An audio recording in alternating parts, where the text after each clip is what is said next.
ಇಬ್ರು ಕರೆಕ್ಟ್ ಆಗಿರೋಣ ರೆಡಿನಾ ಇಬ್ರು ಅವ್ರು ಕಟ್ ಮಾಡಿದಾಗ ಇವ್ರು ಕಟ್ ಮಾಡಿದಾಗ ಖುಷಿ ನೋಡಿ ಎಂಜಾಯ್ ಮಾಡ್ತಾ ಇದಾರೆ ಹಬ್ಬ ಇನ್ಮೇಲೆ ಶಾರದವರು ಒಟ್ಟಾರ ದಿಗಸದ ಜೊತೆ ಬಟ್ಟೆ ಹೋಗಿ ವಿಚಾರಕ್ಕೆ ಜಗಳ ಮಾಡೋ ಕಿರಿಕಿರಿ ತಪ್ಪು ಇಷ್ಟಾದ್ರೂ ನೆಮ್ಮದಿ ಸಿಗತ್ತಲ್ವಾ ಅಲ್ಲಿ ಎದುರುಗಡೆ ಸಿದ್ಧ ಆ ಕಡೆನೇ ಅವರೆಲ್ಲ ಆ ಕಡೆ ಹೌದು ಅಂತ ಡ್ರೈವರ್ ಹೇಳಿದ್ರು ಸಿದ್ಧಾರ್ಥ ಅವರು ನೀವು ನಿಮ್ಮ ಮನೇಲಿ ವಾಷಿಂಗ್ ಮಿಷಿನ್ ತಂದು ಇಟ್ಕೊಂಡ್ರೆ ಒಟ್ಟಾರದಲ್ಲಿ ಜಗಳನೇ ಇರಲ್ಲ ಅಲ್ವಾ ನೀವು ನಿಮ್ಮ ಮನೆಗೆ ವಾಷಿಂಗ್ ಮಿಷಿನ್ ತಂದಿದ್ದು ಆಗ ಒಟ್ಟಾರದಲ್ಲಿ ಜಗಳನೇ ಇರಲ್ಲ ಜಗಳ ಆಯ್ತದೆ ಮಜಾ ಅಜ್ಜಿ ಸುಮ್ಮನಿರಯ್ಯ ನನಗೆ ಅಂತ ಬೈದ್ರು ಅಲ್ಲ ವಾಷಿಂಗ್ ಮಿಷಿನಲ್ಲಿ ಬಟ್ಟೆಗಳು ಕ್ಲೀನ್ ಆಯ್ತವ ಅಂದ್ರು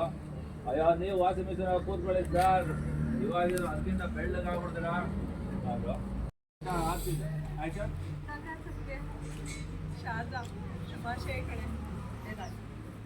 ಅಣ್ಣ